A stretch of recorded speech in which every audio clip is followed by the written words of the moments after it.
Hello and thank you for joining us on CoreTV News at 7. I am Ebunlomo Oguntoye. A chlorine cylinder explosion at the Plateau State Lamingo Water Board Treatment Plant early Saturday morning has caused the death of 8 persons and 101 others are receiving treatment in the major hospitals in the city. At one of the hospitals, little children were seen with bloated stomach, while other adults were seen to be gasping for air. 2 students from the National Film Institute, which is close to the water treatment plant, also lost their lives in the unfortunate incident. Director, Press and Public Affairs to the Plateau State Governor Samuel Emmanuel Nanle, who confirmed the incidents in a press statement, said the state government will take immediate measures to address the issues of expired components of the treatment plant and guard against future occurrence of these unfortunate incidents. Chief of Army Staff Major General Tukur Budaratai says the era of troops taking up defensive position against terrorists and other criminals is now over. He said this on the occasion of the combined graduation ceremony for Basic Airborne Course 37 and Basic Rigger Course 23 held at the Airborne Drop Zone of the Nigerian Army School Infantry, Nasi Jaji. The Chief of Army Staff insists that under his word, troops would take the battle to insurgents with a view to dislodging them from wherever they are.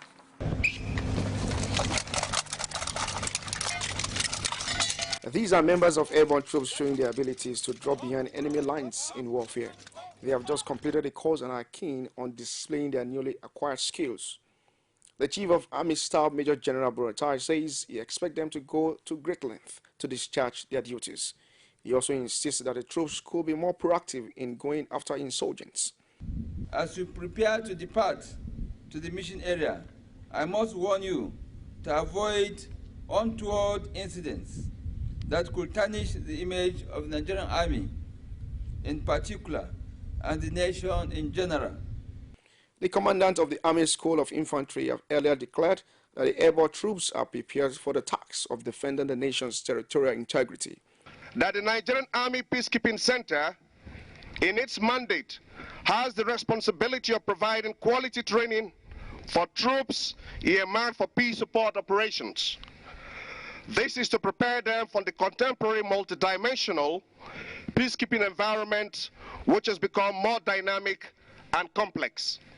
And just as he did other field visits, the Chief of Army Staff joined officers and men in some physical activities. Former Chief of Naval Staff Usman Jibrin insists that there is no way he could have been sacked after 35 years in service. He said this in reaction to media reports which went viral on social media that the immediate past service chiefs were sacked. Jibrin argued that the service chiefs were only changed and not sacked, as widely reported.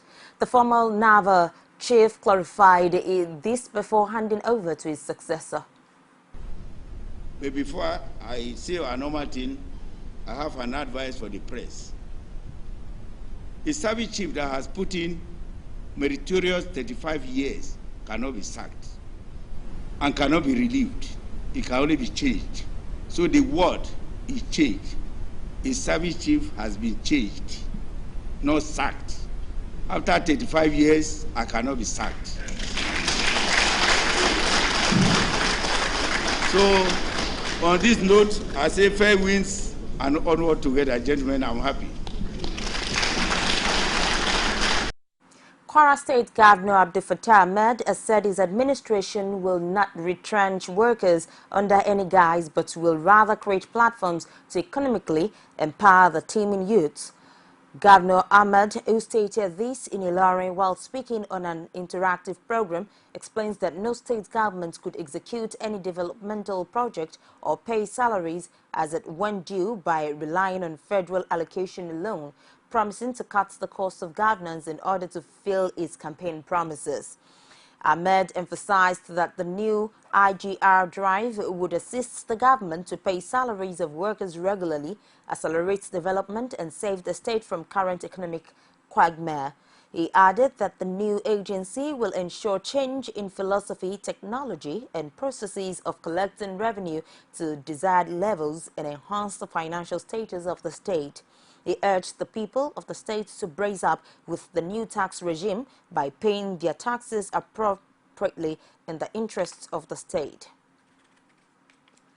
President Muhammadu Buhari on Friday said there was no truth in the local and international media that he accused or indicted the United States government of helping the terrorist group Boko Haram.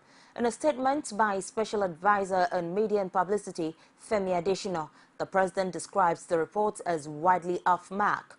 He described the report as unfortunate misinterpretation and distortion of his remarks at the United States Institute of Peace during his official visit to Washington, D.C. He said he made it clear in those remarks, copies of which were circulated to the media, that he was convinced that the United States could never support groups such as Boko Haram. President Muhammadu Buhari promised that Nigeria will continue to work in collaboration with the African Union and the international community for the achievement of reconciliation and lasting peace in South Sudan. A statement by Special Advisor on Media and Publicity, Femi Adesina. He was quoted as speaking while granting audience to the United Nations High Representative for South Sudan, Alpha Umar Kunari. Adesina said the president urged the government of South Sudan and other political factions in the country to start implementing the various peace agreements reached under the auspices of the United Nations, the AU, and the Intergovernmental Authority on Development in Eastern Africa. The president, who was reported to have said that compliance with the agreements by all parties to the dispute in South Sudan was an essential first step towards returning the country to the path of peace, stability, and development. The UN representative told Buhari that violence had regrettably continued in South Sudan in spite of several peace agreements. The presidency has confirmed that President Muhammadu Buhari will not extend his corruption probe beyond the administration of former President Goodluck Jonathan. Buhari, who just returned from a 4-day official visit to the United States, has consistently vowed to investigate and bring to book persons who looted the country's funds. The president said on Tuesday in the U.S. that he would arrest and prosecute past ministers and other officials who stole Nigeria's money and diverted government's money into personal accounts. But the president's special advisor on media and publicity, Femi Adesina, said the president will limit his anti-corruption war to the immediate past administration in the country. He said Buhari would not waste time in probing the administrations of former President Olusegun Obasanjo, Abdulsalam Abubakar, Sani Abacha, and Ibrahim Babangida. It's the CoreTV News at 7. We'll take a short break and return with more reports. Don't go away. Some pundits believe that as long as the political system is driven by selected few, corruption may be difficult to fight. You should be careful about what you say. I am not the only politician. Even if I've wronged anyone, it is time to forgive me. Please for Arena every Sunday at 9:15 p.m. and a repeat broadcast every Tuesday at 1:30 p.m.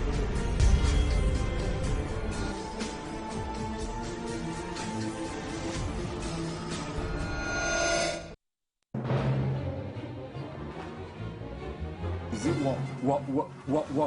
what crazy or autocracy?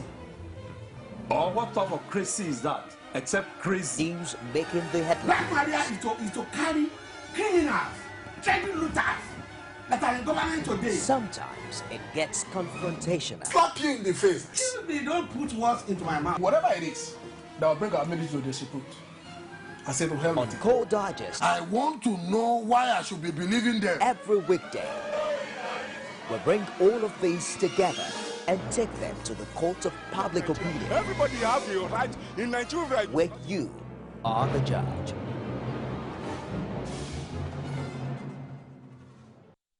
Many thanks for being there with us, and for more on CoreTV News, you can visit our social media platforms. On Facebook, facebook.com/CoreTV News. Tweet at us at CoreTV News NG. On YouTube, youtube.com/CoreTV, level space, then news. The National Agency for Food and Drugs Administration and Control, NAFDAC, has accused the former staff behind recent corruption allegations against the Director General of blackmail. It described the alleged whistleblower as a former Director of Finance and Accounts who had been under investigation for sundry offences. NAFDAC Director of Special Duties Abubakar Jimo told CoreTV News that the agency is also looking at the possibility of a connivance with a drug counterfeiting cartel. All the allegations made by the former Director of Finance that we're talking about does not mean it assaults its sensibilities, it assaults intelligence, it stands reason on its own head totally. So you cannot begin to, because it doesn't make sense at all. In the last since 2010, this man has been has been superintending over payment of contract, award of contract, pursuing the beginning from the award to the end, the due processes involved, interfacing with the Bureau of Public Enterprise, Public Procurement, Bureau for Public Procurement. He is the anchor person interfacing with them. The crisis rocking the Ekiti State chapter of the People's Democratic Party has taken a new twist. The state government and the PDP faction loyal to Ayofayoshe has accused the Olatunde faction of the campaign to the APC. But the Olatunde faction denied the allegation as they berated the state government of creating discord and not fulfilling the promises to the party and those who worked for the success of the party at the polls. Rashid brings the details. We don't mind. Like that, our brother in the party secretariat, let him go to APC. Because he's working with them, let's have some peace. We have left the secretariat for him to enjoy. Because he's a cook lotter. With that, it is obvious that the center cannot hold anymore, and the assertion that the ones being referred to by Ayofayoshe has actually dumped the party altogether for the All Progressives Congress. This echoed reactions from the other faction led by Tunde Olatunde and Tope Aluko debunking the rumor. The author who threw it to the newspaper, may God grant him the grace to walk and never to eat. Because we have labored for PDP, it is true there may be issues between the party and the government, but it's being addressed. The secretary of the party, Tope Aluko, says the governor has erred on the constitution of the party, which is causing ripples and underfunding. Mr. Governor is a major beneficiary of the party structure, and all other National Assembly members or House of Assembly members, they are major beneficiaries. And what is expected constitutionally is 10% deduction back to the party. As the trade of words continue, the Olatunde faction says they remain the authentic and recognized party leadership in Ekiti State. He will wake up, report at governor's office. That is where he chairmans his own people. He's a chairman of government house. With the trade of words showing no sign of abating, more drama may not be far from the sleeves of these factions in time to come. Rashid, CoreTV News, Ado Ekiti. The Nigerian authorities have flagged off the intercity train service from Kano to Port Harcourt. The managing director of the Nigeria Railway Corporation, Adesheyi Shijuwade, said in his welcome address that the train service would go a long way in boosting business activities between the north and south of the country. Kano State Governor Abdullahi Ganduje was represented at the occasion by the Speaker of the House of Assembly, Al-Hussein Dangiwa. That is, women wrapper, perfumes, cosmetics and jewelry movement from Sabongari Market in Kano, crisscrossing Benue markets to the far eastern markets in Enugu, Abia and River states, paralyzed due to lack of rail transport between the northwestern axis and the eastern part of the country. However, in view of the ongoing reforms efforts by the Nigerian Railway Corporation, train services are now being resuscitated in phases across the country. This newly introduced train service comprises two 68-seater air-conditioned modern first-class passenger coaches, which will be conveying our dignitaries today, a restaurant coach for comfort on board, and several standard class coaches. It traverses a rail distance of 1,139 kilometers stretching from Kano to Port Harcourt, with stops at Madobi, Dangora, Kura, Zaria, Kaduna Junction, Zonkwa, Kafanchan, Wasai, Lafia, Ayarugu, Makurdi, Otoko, Ihamufu, Enugu, Ovim, Amaba, Umuahia, and Aba stations. To benefit from the reforms effort by the NRC, we record that the Lagos to Kano Intercity Passenger Service was launched here in Kano City in 2012, several years after traffic had been suspended on this route. Despite recent security challenges, Kano still remains the commercial nerve center of northern Nigeria, attracting trade and economic integration with the other parts of the country and neighboring countries. It is a state with a high population and excellent demographic attributes and the other potentials.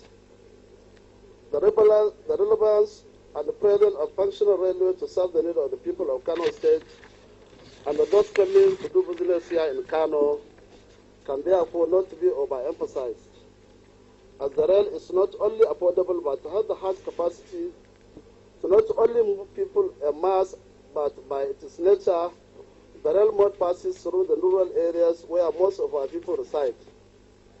The government of Kano State is committed to the safety and comfort of our people, and it is within this purview that Kano State will be willing to partner with NRC because we are interested in helping our people move their farm produce to the market.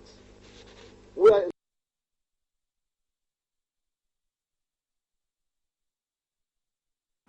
The Economic and Financial Crimes Commission has invited Kingsley Kuku, the former special advisor on Niger Delta affairs, to ex-president Goodluck Jonathan for questioning. Kuku, who also headed the Presidential Committee on Amnesty, is expected to tell EFCC investigators all he knows about alleged embezzlement and fraudulent diversion of funds running into hundreds of millions of naira. EFCC spokesman Wilson Ujaran confirmed the development but would not give details of the allegation. He added that Kuku has been directed to appear before a team of interrogators at the EFCC office on Tuesday, July 28th. And in reaction, the immediate past special advisor to the president on Niger Delta affairs, Kingsley Kuku, says he is ready to assist the Economic and Financial Crimes Commission in its bid to probe the accounts of the agency under his leadership. Kuku is currently in the United States of America, where he is undergoing a medical procedure. He maintains that there is no need for the allegations leveled against him because the records of his administration were clear and available for scrutiny.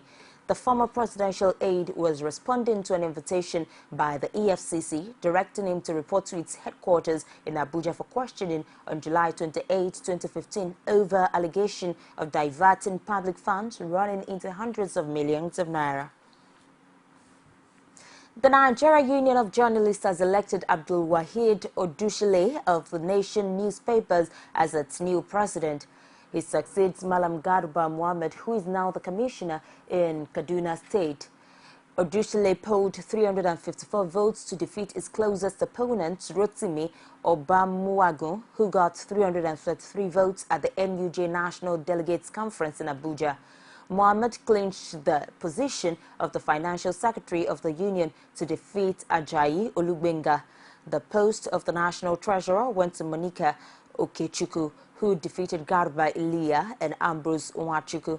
Chris Iziguzo emerged the Southeast Vice President after he defeated Godi Okafor, while Aisha Ibrahim clinched the position of Vice President Northeast. The positions of Deputy National President, National Internal Auditor, and the Vice President North Central were filled unopposed.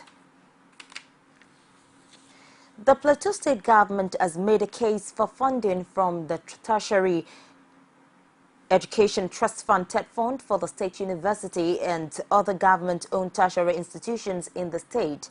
Governor Simon Lalong, who was speaking during a visit to the Executive Secretary of TED Fund, Professor Suleiman Bugoro, in Abuja, said the university, which was established in March 2005, is especially in need of funds for infrastructure. He explains that the decision to withhold intervention funds due to poor management by the dissolved school board has affected these institutions, including accreditation processes for some programs. We take another break now and return with other stories from outside Nigeria. Don't go away. You can now watch CoreTV News live from anywhere in the world on our website www.coretvnews.com. Click on Live TV on our website and watch us live. And welcome to CoreTV Primetime Days. To follow us on Twitter, click on Twitter icon on our website. On Facebook, click on the Facebook and YouTube to see all our previous news production. You can also watch us live on YouTube. Click CoreTV, leave a space, then News. CoreTV News, a 24-hour news station. Many thanks for being there. The U.S. president has urged Kenya to hold visible trials to tackle corruption, which he said could be the biggest impediment to further growth. After talks in Nairobi, President Obama and Kenyan counterpart Uhuru Kenyatta said they were united against terrorism and efforts to deal with it. But the two leaders differed sharply in their positions on gay rights. While Obama spoke strongly against discrimination, Kenyatta said Kenya did not share the same values. Earlier, Obama praised Africa's economic and business potential in a speech on the first full day of his visit to Kenya. He also visited a memorial for those killed in the 1998 U.S. Embassy bombing. The trip, which started on Friday, has been described as a homecoming by Kenyan media. It is Obama's first visit as president to the country where his father was born. Saudi state media has said airstrikes against Houthi targets in Yemen are to be halted for 5 days to allow delivery of humanitarian aid. The UN has declared Yemen a level 3 humanitarian emergency, the highest on its scale. Arab coalition forces have announced a 5-day humanitarian pause in their military campaign against Houthi fighters in Yemen. The suspension of airstrikes, which will take effect at 11:59 p.m. local time on Sunday, will allow humanitarian aid to be delivered to the Arabian Peninsula country on Saturday. The statement said coalition forces would respond to any violation of the pause by the Iran-allied Houthis. SPA said the decision was taken at the request of Yemen's president Abu Rabi Mansour, who had taken refuge in Riyadh, the Saudi capital, with much of his government. Hadi, whose supporters have recaptured most of the southern parts of Aden from the Houthi fighters after 4 months of war, wanted the pause for the delivery and distribution of maximum amount of humanitarian and medical aid. The two previous ceasefires brokered by the UN failed to take hold. The UN has declared Yemen a level 3 humanitarian emergency, the highest on its scale.